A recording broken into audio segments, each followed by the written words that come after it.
Boa noite a todos e todas.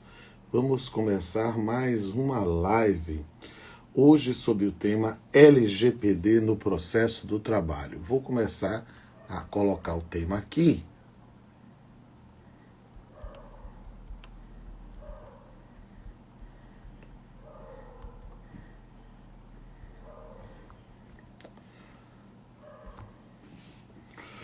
Boa noite, professor Canuto.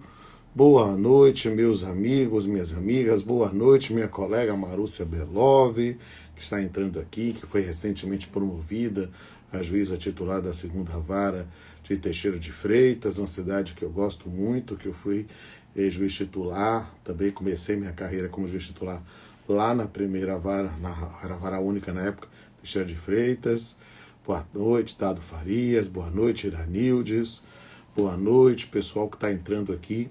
Hoje nós vamos fazer mais uma live do programa Pós-SES Experience, né? Que é um momento em que nós conversamos com professores que também ministram aulas nos nossos cursos de pós-graduação online do SES. Né? Eu tenho a honra, a satisfação, o privilégio de coordenar o curso de pós-graduação online em Direito Contratual e co-coordenar, juntamente com o nosso Big Boss, Renato Saraiva, o curso de pós-graduação online em Direito e Processo do Trabalho. E hoje eu vou ter a satisfação de conversar com um talentosíssimo jurista. Ele é procurador do município de Salvador, advogado militante, professor universitário, foi presidente do Instituto Baiano de Direito do Trabalho, né? É meu coautor deste livro que vai aparecer aqui em cima, ó, esse livro aqui, que é o Curso de Direito Processual do Trabalho, da editora Saraiva, né, que vai agora para a 3ª edição. Ele foi meu aluno no mestrado em Direito da Universidade Federal da Bahia, eu tive a honra de ser seu avaliador, né, e é um talento.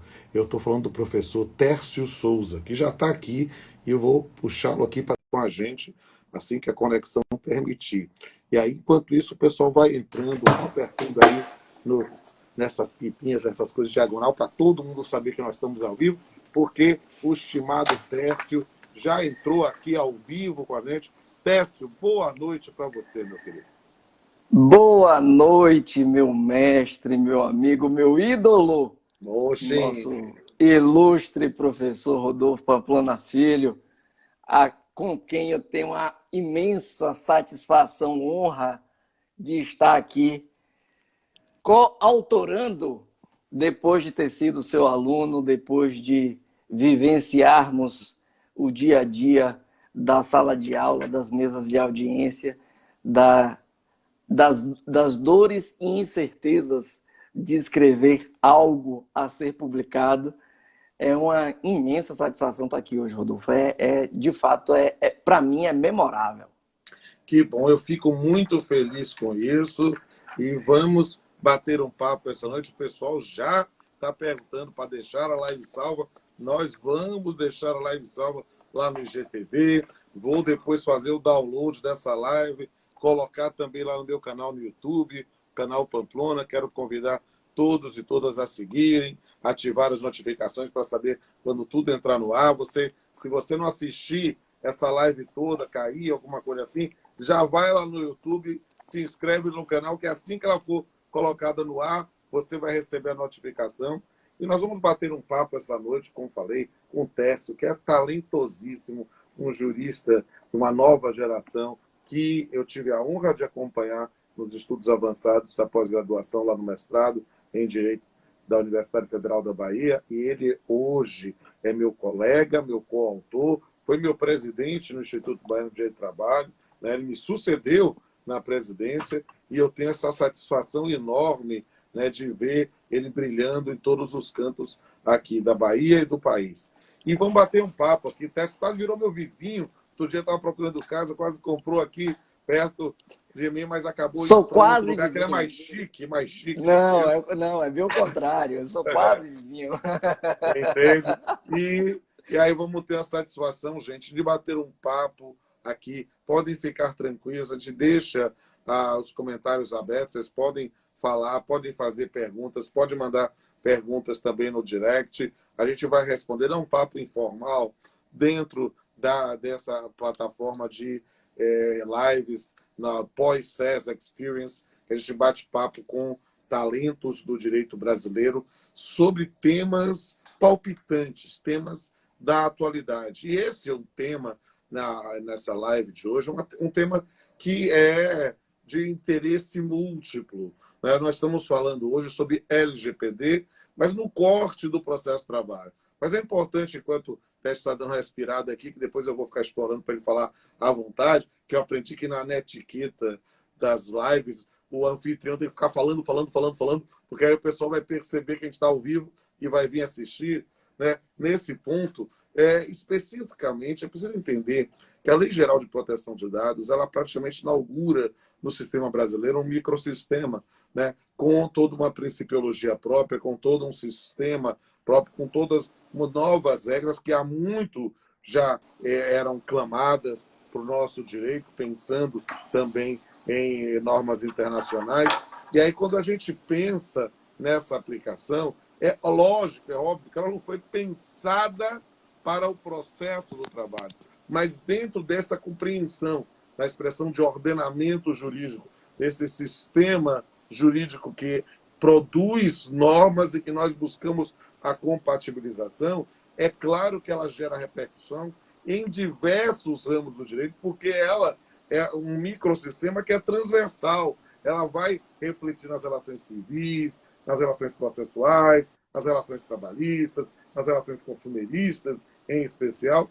E a gente vai dar um corte especificamente para o processo do trabalho, daqui a pouquinho, até mesmo nessa expertise, nessa parceria que eu tenho com o Técio, de fazer um livro de processo do trabalho. Temos um artigo também sobre a LGPD e processo do trabalho. Então, vocês consultem isso para um aprofundamento. Mas a gente vai bater um papo hoje, principalmente para trazer luzes para essas questões. Porque muitas vezes, Técio, e isso é uma coisa muito interessante quando a gente trata de um diploma normativo que tem esse caráter transdisciplinar, é que as pessoas, às vezes, ficam na literalidade do dispositivo e não percebem que ele tem um interesse que é transdisciplinar e que vai gerar diversas repercussões. E isso nós vamos demonstrar aqui em tópicos, em pontos que podem gerar essa repercussão, coisas que são objeto do nosso artigo e outras coisas mais, né? Aquela parte, o que ocorrer, a gente vai falando aqui. E, meus queridos, nesse momento eu passo a palavra para esse talento que é o Técio, para fazer a sua introdução aí sobre o nosso tema. Técio, a palavra é sua. Rodolfo, mais uma vez, agradecer imensamente a você. É uma honra, é uma satisfação. É, de fato, estar com você, ainda que virtualmente, é sempre muito bom. Você que é um grande semeador de ideias, um grande pai de todos nós, essa liderança aqui, não só do direito do trabalho, né? Do direito civil também. Então, é uma alegria imensa falar com você e é uma alegria dupla falar sobre este tema. É um tema que tem vou dizer assim, me consumido há alguns Inquietado. anos, inquietado já há alguns anos. Há coisa de 2 anos atrás, eu fui dar uma aula numa pós, e a aula foi sobre as novas vertentes, as novas tecnologias no âmbito do processo do trabalho. E desde lá foi muito impactante perceber o quanto o sistema processual tem o condão de mudar de perspectiva em razão da tecnologia. Na verdade, Rodolfo, quando a gente começa,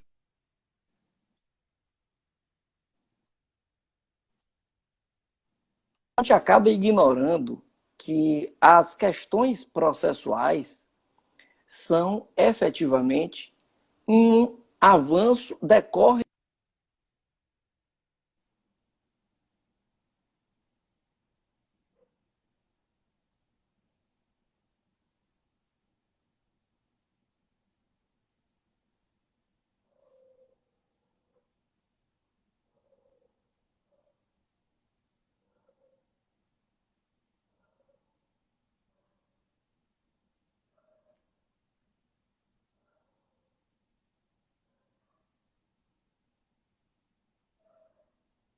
Olha, gente, parece que Técio caiu.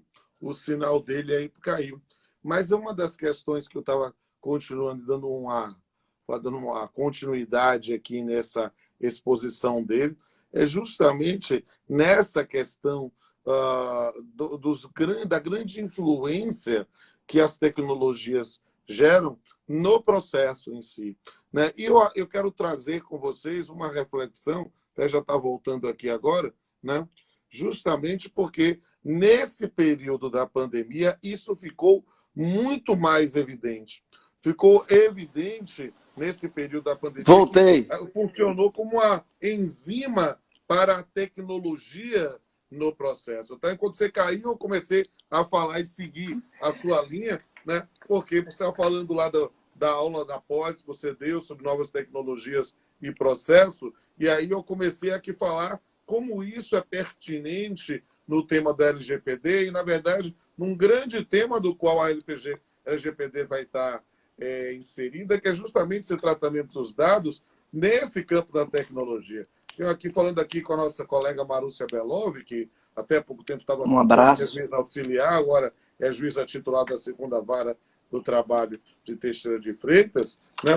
Eu estava pensando outro dia, no meu dia a dia como juiz, né? Fazendo audiências virtuais, falando com o meu secretário de audiência, que obviamente é alguém que era do período anterior à LGPD e que continua fazendo a mesma coisa que fazia antes. Então, fica colocando na ata CPF dos estagiários, pedindo as informações num documento público e, nesse ponto, registrando lá na qualificação da testemunha para todo mundo ver o endereço residencial, algumas coisas assim, dados que são dados sensíveis, temas que a gente vai falar sobre isso.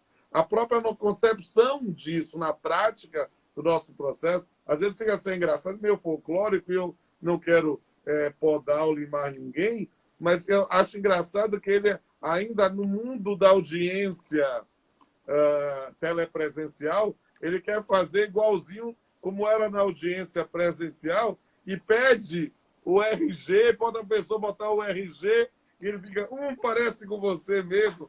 Mas perceba que aquilo está sendo gravado e pode eventualmente ser transmitido para o mundo. Então é realmente uma questão interessantíssima, um pequeno detalhe, né, que o tema da LGPD vai vir trazer uma nova luz na contemporaneidade. Técio, já falei demais, você volta aí.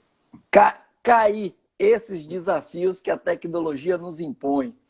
Mas perceba, eu dizia o quão impactante foi cair a ficha de que o sistema processual ele não é uma dádiva vinda dos deuses, mas ele decorre de um método, daquilo que você me ensinou bem, das metodologias científicas para a obtenção, o avanço de uma determinada conclusão do Estado juiz.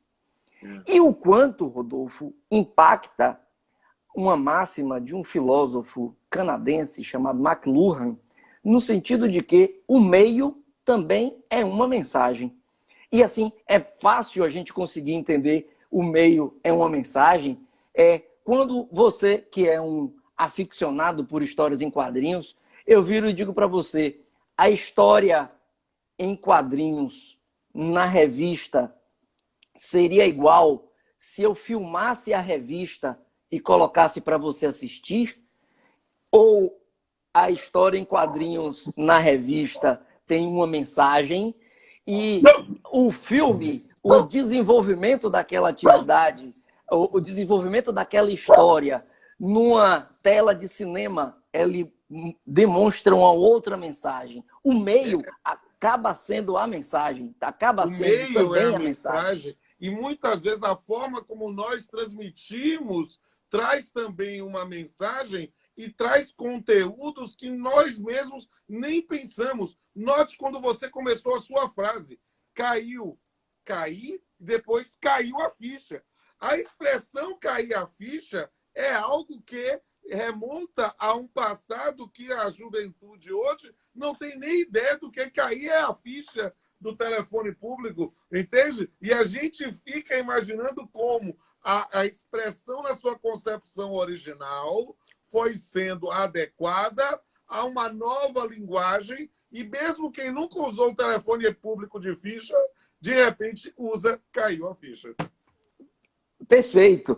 E aí perceba o quanto o sistema processual ele foi pensado, ele foi gestado no sentido de nos impor como medida de segurança para o jurisdicionado a divulgação, a publicização dos atos, porque o sistema processual foi pensado sob a perspectiva do caderno processual, Verdade. do livrinho que poderia ser escondido, poderia ser guardado, poderia ser sonegado das partes, poderia ser guardado e poderia, de qualquer modo, gerar uma insegurança para o jurisdicionado, para o cidadão.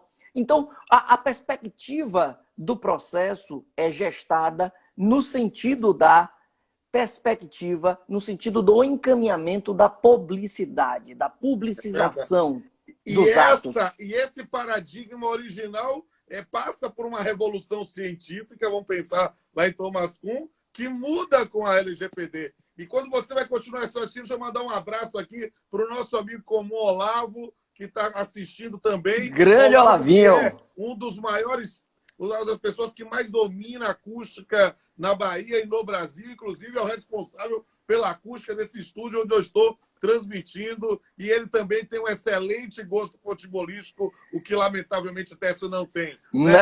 Aí discordarei. É o defeito comum de ambos. A presença dele.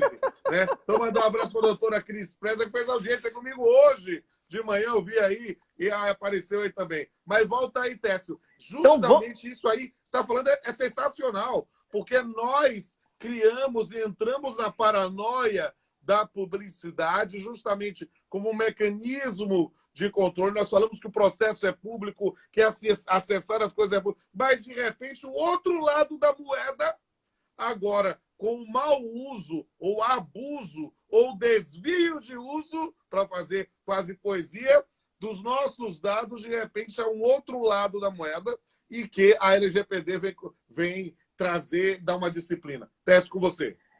E perceba, Rodolfo, como uma coisa se linka com a outra. Quando nós identificamos que, como você bem pontuou, a LGPD é uma lei nova, é uma lei de 2018, cujas vigências foram alteradas por diversas vezes, e estamos agora com a parte das penalidades a vigir a partir do mês de agosto deste ano. É uma lei que traz também penalidades. Mas perceba que a LGPD, efetivamente, ela traz uma perspectiva de quase de consolidação de uma compreensão que nós brasileiros não temos, que é a necessidade de compreendermos que existe um espectro que deve ser cada vez mais respeitado e cada vez mais devemos estar atentos a ele.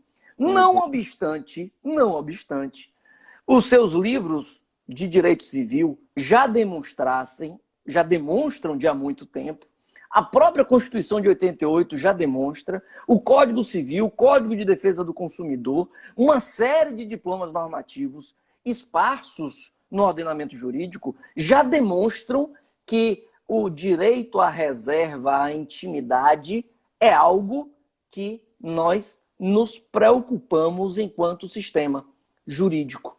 Ou seja, no particular, a LGPD ela vem como uma volta a mais no torniquete, como um plus, no sentido de que devemos estar atentos a esse aspecto, que é o aspecto da privacidade, da reserva, da intimidade das pessoas, no sentido exatamente de que estes dados, essas informações, as informações sobre as pessoas, são o que, voltando aí 50 anos atrás, no tempo em que minha avó já dizia, meu filho, o que o homem tem de mais importante é o seu nome.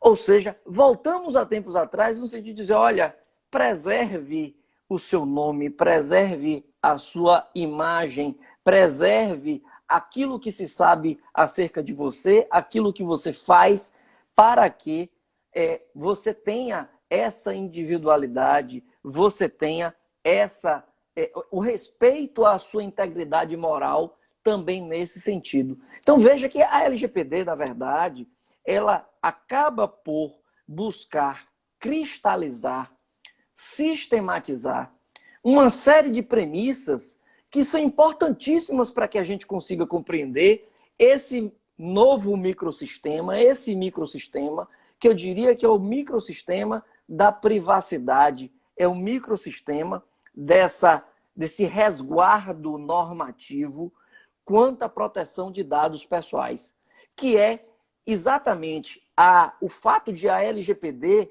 acabar por estruturar um grande complexo normativo que diz o seguinte, olha, em regra, você não deve usar dados pessoais. Mas se você for usar, use-os com parcimônia, use-os respeitando as suas finalidades, use-os segundo a finalidade, use-os adequadamente. E, de mais a mais, você só vai poder usar se você cumprir estes requisitos. Então, para aquilo que a própria lei traz como as hipóteses de tratamento. Sim. E aí a lei acaba estruturando outros elementos. Diz, olha, no caso de menor, você tem que ter maior atenção a determinados aspectos. Aquilo que a lei denomina de dados sensíveis, você deve ter outros tantos aspectos. Aquilo atinente vindo para processo, a automatização de decisões. O artigo 20 da LGPD traz uma previsão muito bacana que diz o seguinte, olha, no caso de automatização de decisão, no caso daquela decisão que seja executada ou autoexecutável por meio de uma máquina, por meio de um algoritmo, por meio de um robô, esta decisão gera o direito do sujeito, o direito do titular dos dados a uma revisão, a um recurso automático por um ser humano.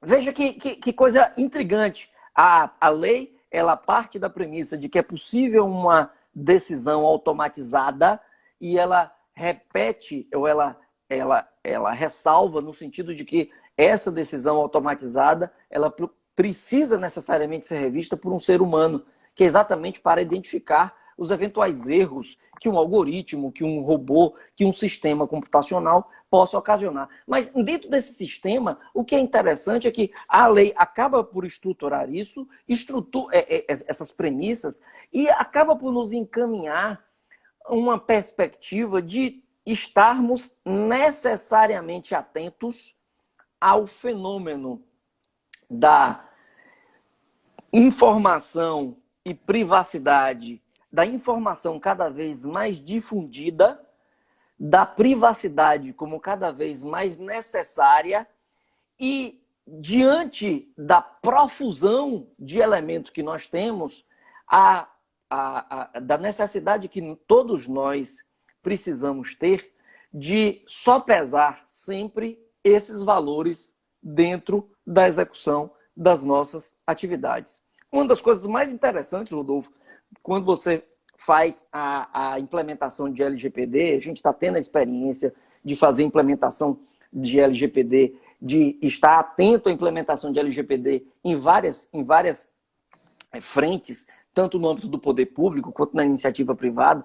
Uma das coisas mais bacanas que você percebe é que a LGPD ela acaba por exigir um critério de racionalização. Por que você quer isso? Para que você quer isso? Quem vai ter acesso a isso? Por quê? Quando?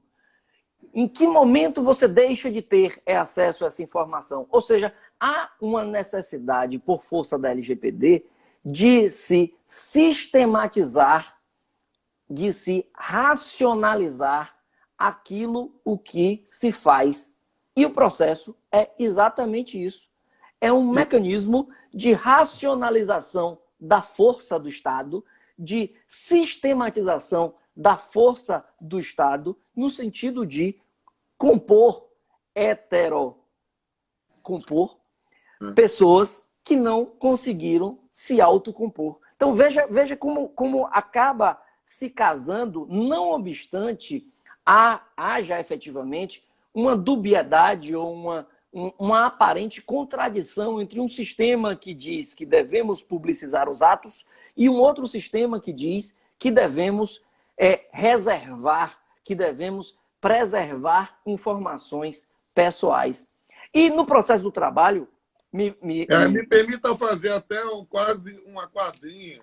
Na verdade, a gente precisa entender que a conjugação desses sistemas gera a ideia de que é preciso publicizar os atos, mas resguardando os dados. Ou seja, é preciso compreender que atos processuais continuam sendo públicos, continuam sendo necessariamente para ter um controle do Estado nisso, né?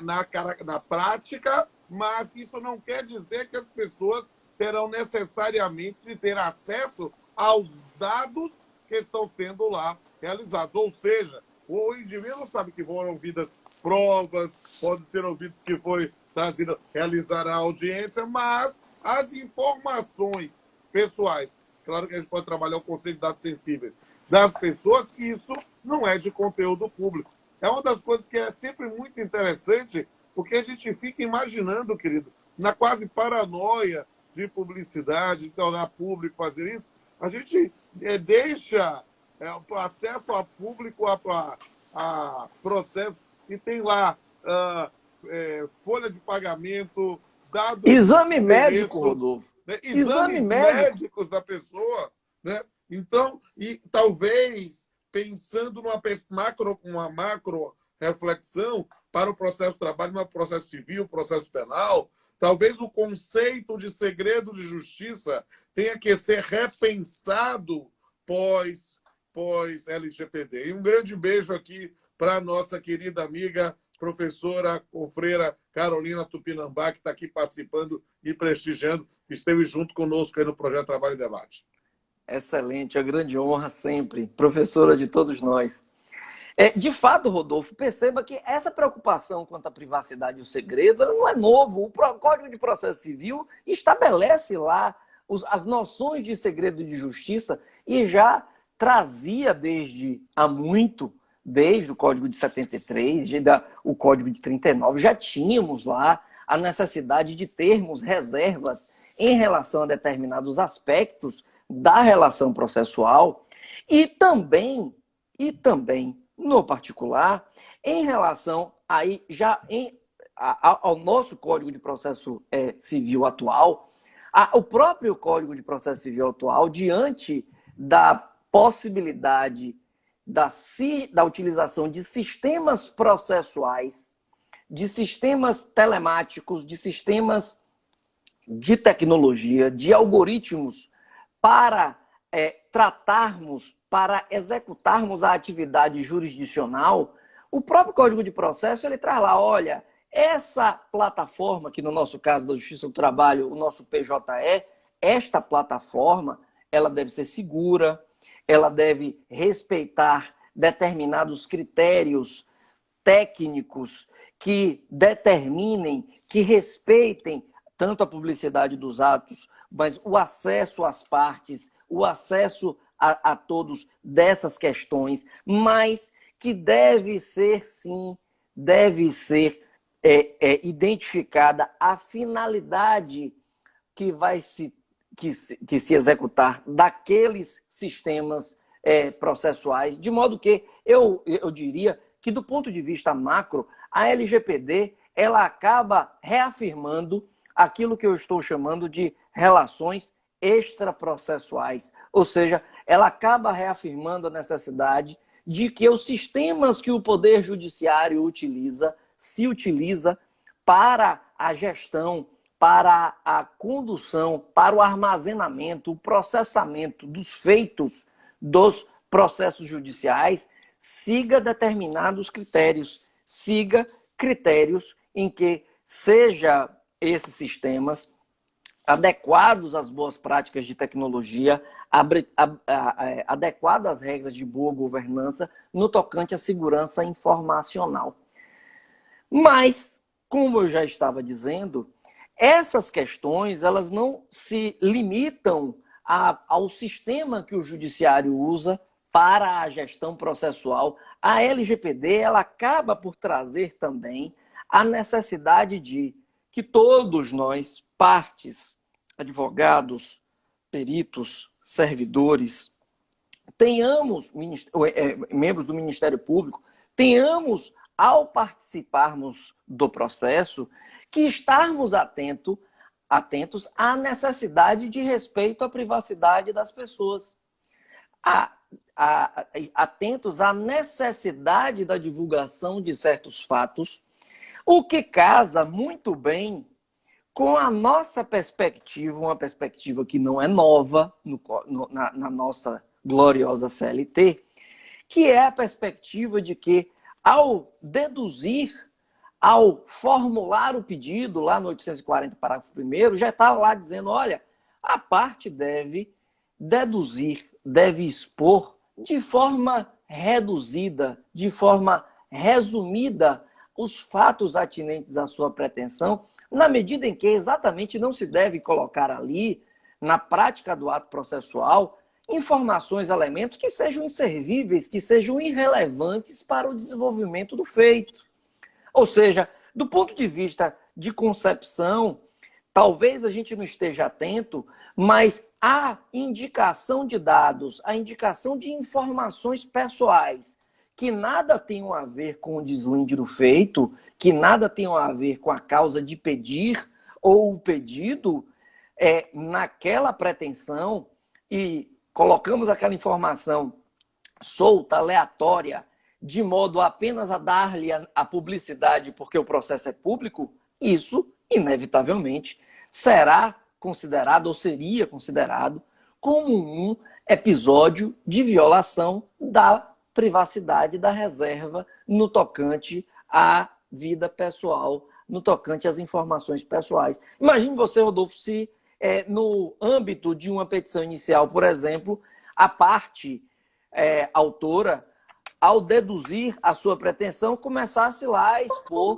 informações sobre o casamento do autor ou o casamento do réu, a situação pessoal de um ou de outro, informações sobre saúde da família, enfim, outros tantos aspectos absolutamente irrelevantes para o deslinde do feito. Veja que, neste caso, a própria LGPD ela vai nos orientar no sentido de que, olha, nesse microsistema, na necessidade de identificar uma adequação do que você está dizendo, isso é inerente, isso é imperioso.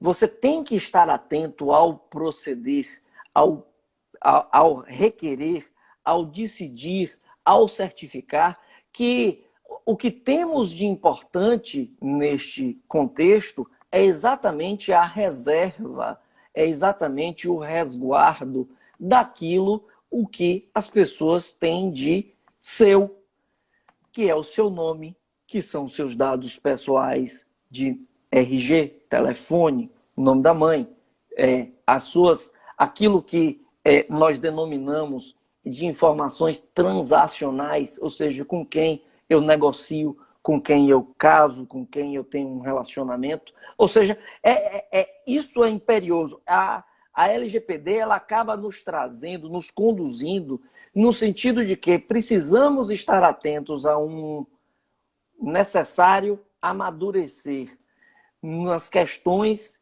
que envolvem a publicidade de determinadas informações. Por quê?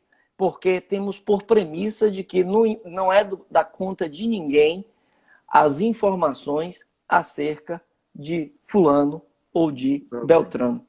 Então, isso aqui é muito interessante, como aqui já estamos falando há 35 minutos, e vamos dar um direcionamento agora pensando na nossa prática processual trabalhista. Que elementos da concepção tradicional do processo do trabalho podem agora dizer que, olha, nós temos que, se não sabemos como é que vai ser, como deve ser, devemos afirmar que a forma que tradicionalmente é feita talvez não esteja adequada. Como é que você... Vamos fazer assim uma... A professor Ronaldo gostava muito de falar Um overview. um voo de pardal aqui sobre isso aqui.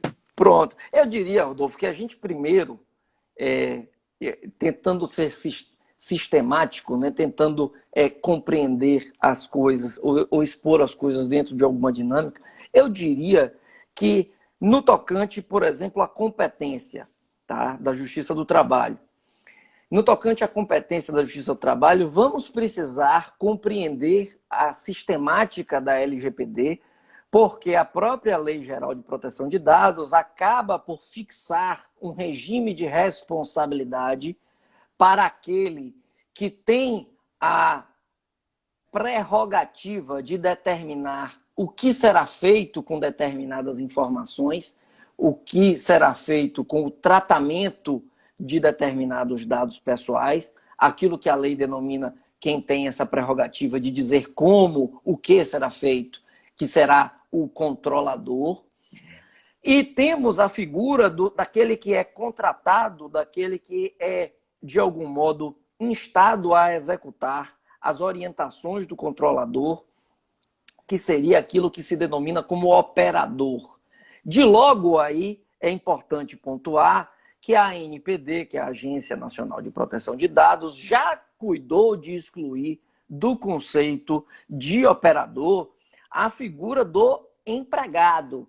Isso é muito importante, talvez uma novidade aí de direito material que a gente precisa identificar, que está excluído desde já do conceito de operador a figura do empregado, porque na visão da ANPD, que a meu juízo está correta, a figura do empregado ela não tem a prerrogativa de executar um determinado tratamento, uma determinada atividade, senão segundo o que lhe fora determinado, segundo os ônus e as responsabilidades daquele que é o seu empregador, de modo que, em assim sendo, não teremos aqui na figura do empregado, de regra, uma visão, uma correlação do empregado enquanto um operador de dados. Na verdade, o empregador ele poderá ser, sim, o controlador, mas a figura do operador seria mais...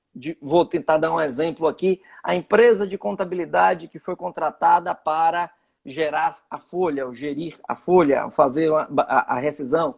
A empresa de publicidade que foi contratada para executar uma determinada campanha de marketing e etc. De modo que, neste ponto, dado que a lei estabelece um regime, inclusive, de solidariedade entre o controlador e o operador, quando o controlador está diretamente envolvido no tratamento dos dados e quando o operador descumpre a obrigação legal ou descumpre aquilo que legalmente, legitimamente lhe foi imposto pelo controlador, nessas duas hipóteses, ter-se-á a responsabilidade solidária entre eles, entre o controlador e o operador, de modo que, trazendo para o nosso processo do trabalho, haverá, por exemplo, a competência do judiciário trabalhista para o processamento e o julgamento de uma ação, por exemplo, de um empregado que,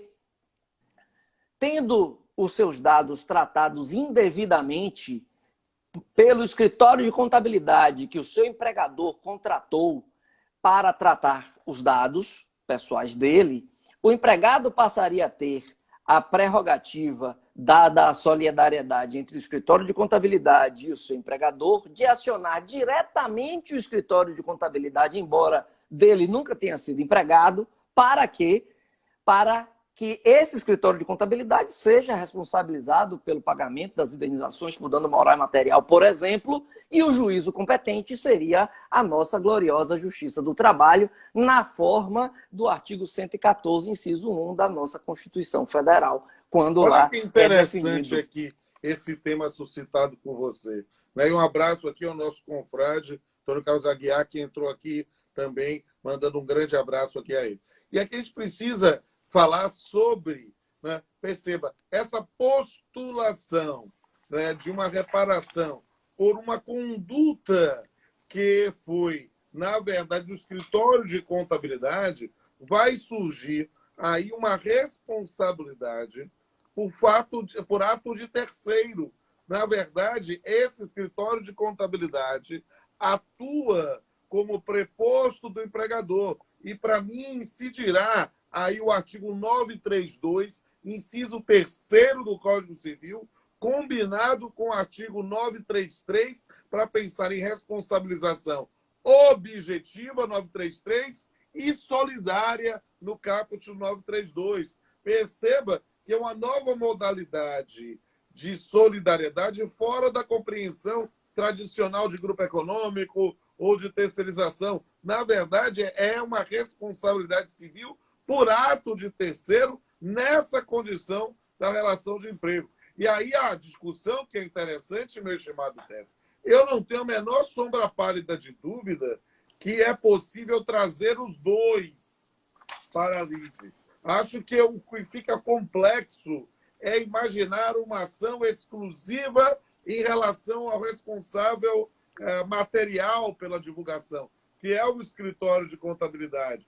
Parece-nos, e essa é uma discussão interessante, por quê? Porque como ele não tem um vínculo jurídico com o empregado, mas sim, na verdade, ele tem um vínculo jurídico com o empregador, nós teríamos aí uma hipótese de solidariedade, mas por quê? Porque a ideia específica é a ação direta em face do escritório, sem sombra de dúvida que teríamos a possibilidade dessa postulação. A competência, a inovação é imaginar justamente também nessa competência de trabalho por esse ato isolado, esse ato não conjugado. Isso aí é um grande desafio. Deixa eu fazer uma provocação aqui, porque para aproveitar e responder uma pergunta aí do ouvinte aqui, o Rodrigo Soares, te perguntou, será que não existe uma culpa concorrente de quem inclui dados no processo que são impertinentes a partir do momento que esse dado é vazado? Eu diria mais, Rodrigo. Não é culpa concorrente, não. Nessa situação é responsabilidade direta. Por quê? Porque a discussão é inclusão de dados, a outra é vazamento de dados. Porque se você inclui um dado que não era autorizado colocar nesse ponto, nós vamos ter aqui uma hipótese de responsabilização, independentemente disso vazar ou não.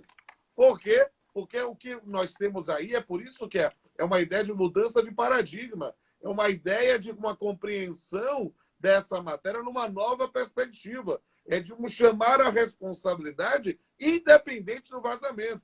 Vou dar um abraço aqui para a Carol Vargas, que está se incorporando também ao projeto Trabalho e Debate aqui, e ela está fazendo um doutorado sobre temas fascinantes, principalmente a pessoas com deficiência. Para mim, é a ideia do capacitismo, outro tema que eu vou fazer uma live com ela também, magia ou menos dia. Seja bem-vinda, Carol. E devolvo a bola para a Tess.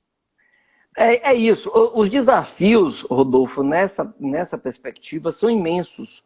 Essa ideia da questão da competência, na verdade, o TST já teve a oportunidade de decidir no sentido de que, havendo solidariedade do ponto de vista material, a Justiça do Trabalho seria competente, sim, para apreciar o aspecto processual em razão exatamente da decorrência da relação, tal qual no âmbito do dano moral em ricochete, lá do ponto de vista dos herdeiros do trabalhador, que também acaba figurando lá no âmbito das nossas discussões no âmbito do processo do trabalho. Mas existem outras questões, Rodolfo, que, a meu juízo, são muito fascinantes e que precisam ser pensadas por nós, por exemplo, no âmbito do direito coletivo. No âmbito do direito coletivo, casado com o processo, a gente sabe que a representação sindical, a própria Constituição determina como sendo possível que as entidades sindicais figurem como substitutos processuais, figurem lá em nome próprio para a tutela de direito de terceiro, no caso dos direitos da categoria. Mas surge de outro lado uma outra perspectiva, que é a seguinte: de regra, a própria LGPD acaba nos trazendo esse conceito, essa compreensão, e lá uma das hipóteses de tratamento que o artigo 7º, inciso 1º da LGPD traz, que é a mais comum e aquela que todo mundo lembra logo, que é a hipótese do consentimento, é como lidar com essa noção de que, com o consentimento, eu tenho a minha autodeterminação afirmativa, portanto, eu individualmente autorizo que tenha acesso a determinada informação pessoal. E como é que eu lido na perspectiva da representação sindical, na qual, de regra, eu tenho uma figura de um terceiro, de um outro ente, que não eu, e que tem a prerrogativa constitucional, inclusive, de pretender em meu nome, independente de minha autorização. Então, veja como é que nós precisaremos compreender dentro da sistemática da proteção da privacidade de um lado, mas da preservação do sistema processual e de proteção ao trabalhador decorrente da atuação sindical, lá na forma do artigo 8º, inciso 3 da Constituição, que a entidade sindical, ela não tem apenas o direito, ela tem o dever na forma do 513 e 514 da CLT, de tutelar, de pretender aquilo que for em defesa da categoria, aquilo que for em defesa da classe. Ou seja, é evidente que a atuação sindical deverá existir, deverá se dar nessa perspectiva, na perspectiva do cumprimento de uma obrigação legal, de uma execução de algo que seria imperioso que a entidade sindical realizasse, mas ficamos diante daquele dilema: em que medida isso poderia acontecer? Como é que essa entidade sindical poderia lidar com esta informação? Como é que a entidade sindical vai ter acesso, tem essa prerrogativa de pretender o acesso frente ao empregador, por exemplo? E agora a gente tem identificado, Rodolfo, por exemplo, inúmeras negociações coletivas. Aqui na Bahia a gente já teve a oportunidade de identificar algumas que, por exemplo, tratam especificamente das questões relacionadas com a tutela de informações pessoais. As entidades sindicais, nas prerrogativas da negociação coletiva, estão lá a disciplinar o modo, o meio para que se exerça essa possibilidade, para que as entidades sindicais possam se desincumbir dessas obrigações, da obrigação legal de cuidar, de tratar desses aspectos. De modo que esse é um assunto interessante, porque a própria OIT já teve a oportunidade de buscar estabelecer um guideline, de estabelecer uma lógica, uma sistemática para a apresentação de uma representação mais efetiva pelas entidades sindicais, mas nós vamos ter que estar atentos a como se dará esta representação sindical, como se dará aqui no âmbito do nosso sistema brasileiro a representação da entidade sindical de forma legítima, de forma razoável, de forma equilibrada, de forma sistêmica. E esse é um desafio e mais uma reflexão que nos leva à própria leitura da Lei Geral de Proteção de Dados frente a este sistema, ao sistema de postulação, de proteção dentro do Poder Judiciário Trabalhista. Então, é fácil a gente identificar assim, alguns episódios que nos chamam a atenção e que nos exigem uma reflexão. Embora exista também, de outro lado, algumas hipóteses que são mais claras na LGPD. A LGPD traz, por exemplo, fixa, por exemplo, algumas questões atinentes a ônus de prova. Ônus de prova mesmo. Traz lá algumas questões. E aí, por exemplo, nós precisamos estar atentos, Rodolfo, ao fato de que muita gente tem conversado comigo diante do ineditismo da sistemática que essa lei nos traz. e tem me dito sempre, não, diante da necessidade, eu vou exigir que o sujeito faça aqui um documento consentindo com a utilização dessas informações pessoais, como se o consentimento fosse apenas uma das hipóteses de tratamento, embora a Lei Geral de Proteção de Dados estabeleça lá outras 9, são 10 hipóteses de tratamento que a lei faculta ao agente de tratamento. E as pessoas ficam dizendo, não, eu vou pelo consentimento, porque esse é o mais fácil. Mas, na verdade, a própria lei, lá no artigo 8º, parágrafo 2º, vai dizer o seguinte, olha, meu amigo, se você está me dizendo, disser para a autoridade, disser judicialmente, que está a efetuar tratamento de dados com base no consentimento, você será obrigado, é ônus seu, exclusivamente seu, o de demonstrar não apenas o consentimento, mas que este consentimento foi obtido legalmente. Veja, Rodolfo, como é tortuosa essa prova. Na verdade, é complicadíssima a partir de uma perspectiva da vulnerabilidade da relação de emprego. Porque, justamente, não é simplesmente assinar. Eu autorizo que informe os meus dados aí que eu posso lá colocar e, de repente, eu estou virando garoto propaganda porque tem uma deficiência física ou tem uma determinada idade, sem que eu especificamente esteja autorizando para aquele uso em benefício de algo que eu queira suscitar, né? Vai ser um tema interessante. Acho que eu vou até falar para a Carol, que estava nos assistindo aqui, lá do Fale Carol, olha que alguma coisa do anticapacitismo pode ir também nessa linha. Mas siga aí.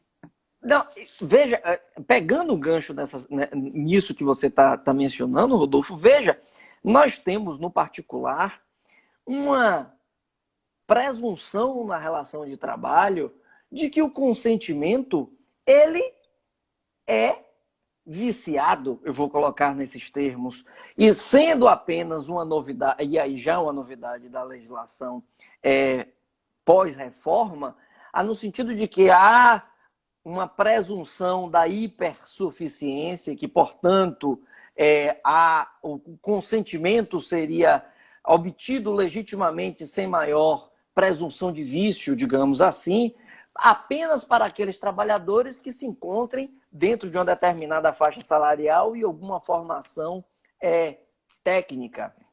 Então, veja como é complicado alguém se apoiar nessa perspectiva e cujo ônus de prova incorrerá duplamente, porque incorrerá no sentido de demonstrar judicialmente que obteve o consentimento de alguém, consentimento este, que inclusive pode ser revogado a qualquer tempo, e, além disso, corre-se o risco de demonstrado o documento, apresentado o documento, lá indicando que o consentimento foi obtido, de também ter que demonstrar que aquela obtenção daquele consentimento não foi viciada, que aquela obtenção daquele consentimento foi legítimo. Ou seja, é um risco absurdo, um risco extraordinário, que muitas pessoas não estão percebendo o quão perigoso é, do ponto de vista do contencioso judicial, você apresentar este documento nessa perspectiva. Ou seja, a LGPD ela traz algumas facilidades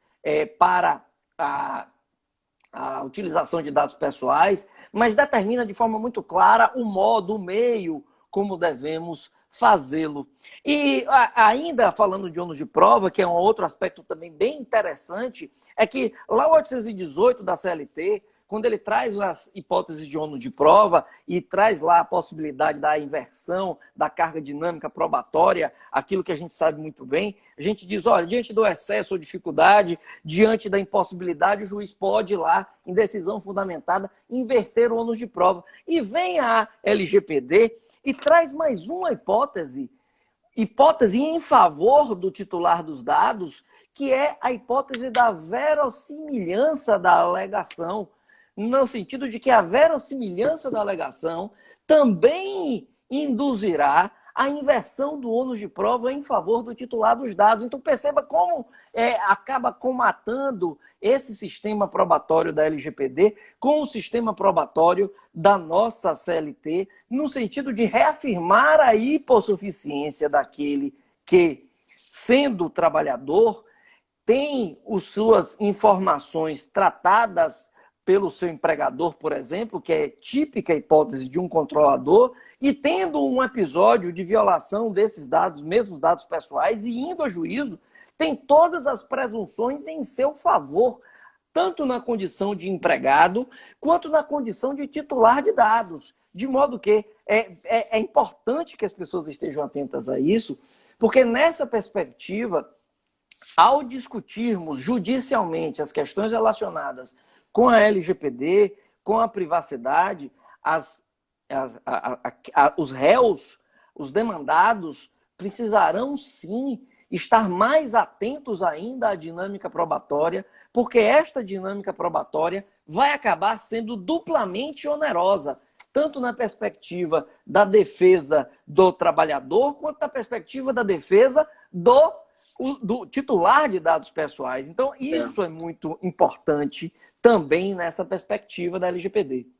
O homem da advocacia aqui nessa live é você. Minha atuação é como magistrado. Mas se eu estivesse na advocacia preventiva, e principalmente de grandes empresas que possam ter uma estrutura nesse ponto mais adequada, o que é que eu faria? Possivelmente, eu exigiria de todos os meus trabalhadores, quando houver a possibilidade de utilização de dados, a autorização prévia, e quando fosse utilizar especificamente uma nova autorização, para não dizer que houve isso, para pensar numa circunstância, num eventual processo judicial. Uma coisa é, numa visão introdutória, para fazer que tem uma manifestação de vontade, e outra no direcionamento e a concordância com aquela utilização específica, para não ficar... Porque o que é que tem acontecido? Eu vejo isso até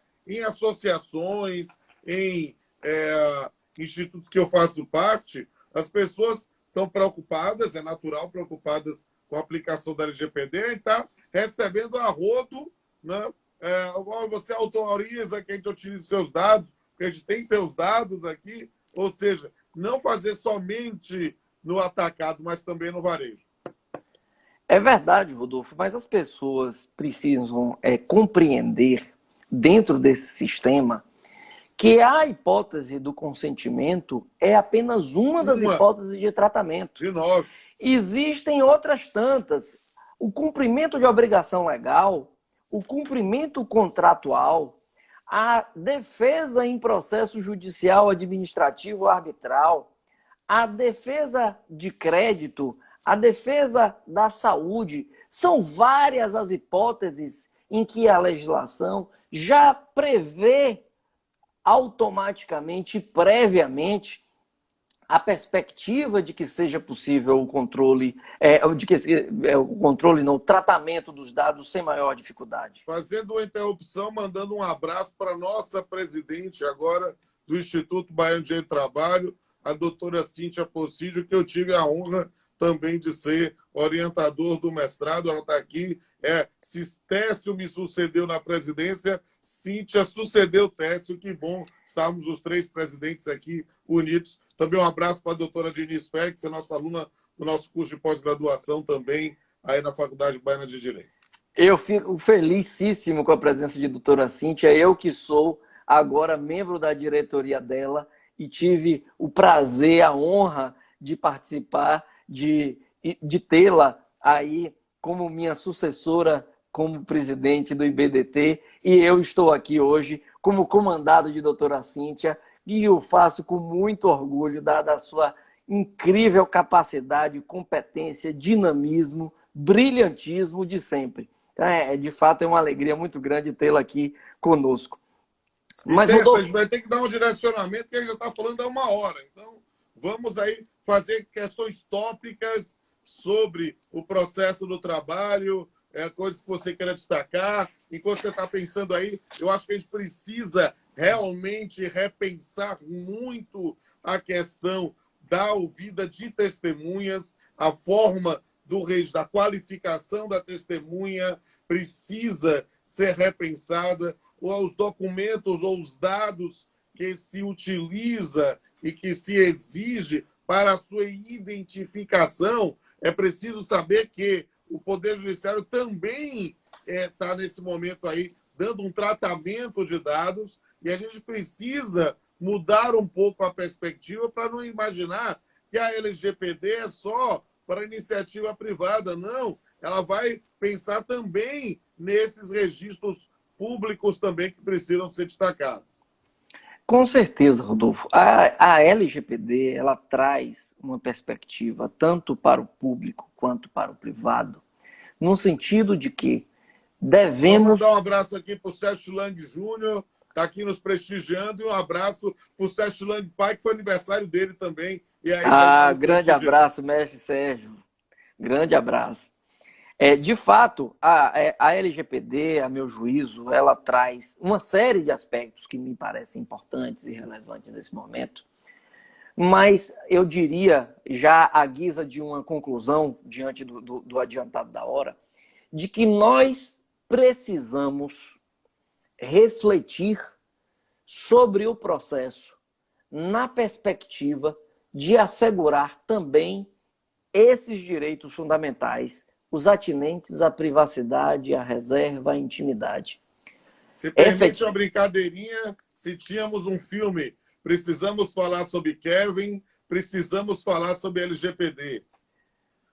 Com certeza. Penso que nós precisamos falar sobre isso, porque a lei, a LGPD, ela é, em verdade, um grande sistema, uma grande sistemática de regras de conformidade, de compliance. A LGPD nada mais é do que um grande programa de compliance de dados, no sentido de que temos todos um compromisso em reafirmar que os dados, as informações, o conhecimento acerca de A, B, C, enquanto pessoas físicas, isso é relevante, isso é importante, não é comum, não é banal, não é interessante para ninguém termos a possibilidade, a perspectiva de ter acesso a informações que não são do interesse de ninguém, senão por mera bisbilhotice, dentro de uma dinâmica em que está cada vez mais fácil, cada vez mais cada vez mais possível termos esse tipo de expediente. Na verdade, a LGPD é a reafirmação de um grande chamamento para todos nós enquanto sociedade, no sentido de que, olha, nós precisamos pensar as perspectivas da privacidade, da individualidade. Por quê? Porque efetivamente, Rodolfo, se você refletir, se cada um refletir, você vai identificar que nos últimos 10 anos, seguramente eu vou dizer aqui para você alguns nomes e você vai rememorar de alguns episódios muito rumorosos. Se eu perguntar para você se você se lembra da Lei Carolina Dickmann, certamente você vai se lembrar. Se eu perguntar para você se você lembra do Brexit, do escândalo da Cambridge Analytica, se eu falar com você sobre Vaza Jato, se eu falar com você sobre Xvideos, todas essas expressões acabam nos rememorando a episódios em que o que há de comum em todos eles é que são grandes gatilhos, grandes episódios que demonstraram o quão importante informações pessoais são e o quão estamos a cada dia tendo as nossas informações sendo divulgadas e sendo utilizadas em sistemas cada vez mais poderosos, sistemas cada vez mais robustos e que são capazes, cada um desses sistemas, de nos induzir de nos impor determinados comportamentos de consumo, determinadas preferências políticas, por que não? Há estudos que demonstram que efetivamente as redes sociais, as mídias sociais têm implementado um desserviço de polarização e que por isso estamos cada vez mais distantes daqueles que nós somos próximos, apenas e tão somente porque ouvimos aquilo que não gostaríamos de ouvir. Então, esses mecanismos, essas questões, esses sistemas, quando juntos, eles têm um potencial de gerar um grande caldo de desagregação social, de grande litigiosidade entre as pessoas, de grande indução sobre determinados comportamentos. Existe hoje um determinado ramo de estudo chamada jurimetria, que pretende, ou que pelo menos através dela é possível pretender, a influência de determinados comportamentos do magistrado, juiz enquanto pessoa, porque foi julgada a determinada matéria antes de alguma ou depois de outra. Antes de um determinado episódio ou depois de um determinado episódio. É possível, através da jurimetria, por exemplo, e isso já está demonstrado, que haja a perspectiva de uma análise de um possível êxito ou de um improvável êxito de uma determinada demanda, tão somente porque foi possível uma prévia parametrização de determinado comportamento de um determinado juiz, de um determinado tribunal, acerca de um determinado assunto.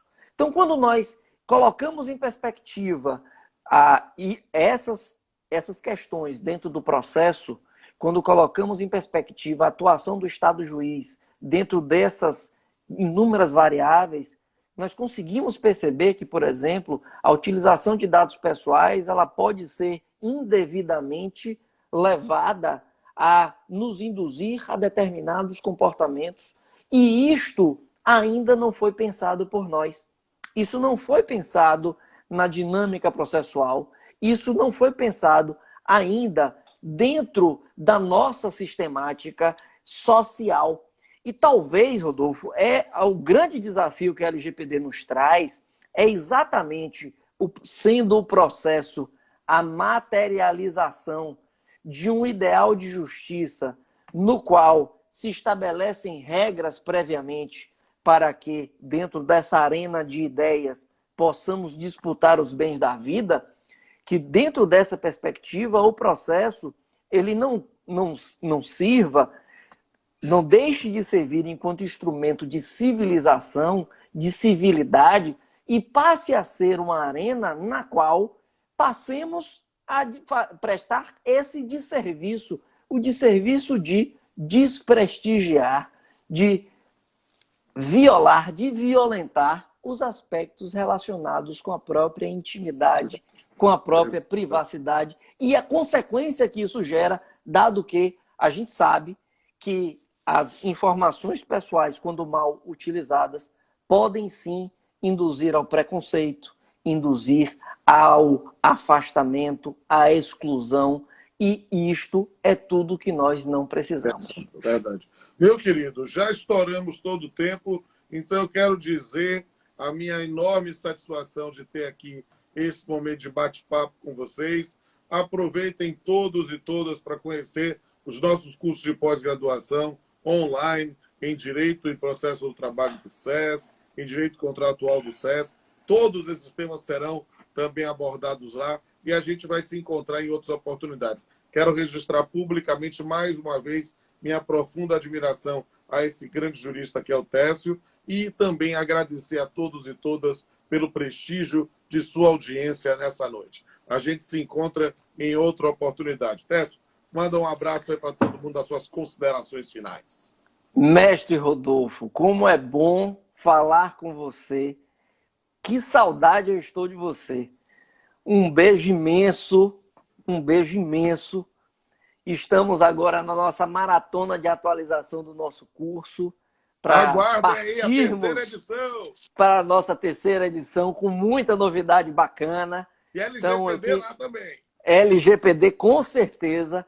Então, um grande abraço a todos. Um grande abraço de você, Rodolfo, a quem está nos acompanhando. Beijo grande. Fiquem em paz. Um abraço. Apareça aí, amigo. Um abração.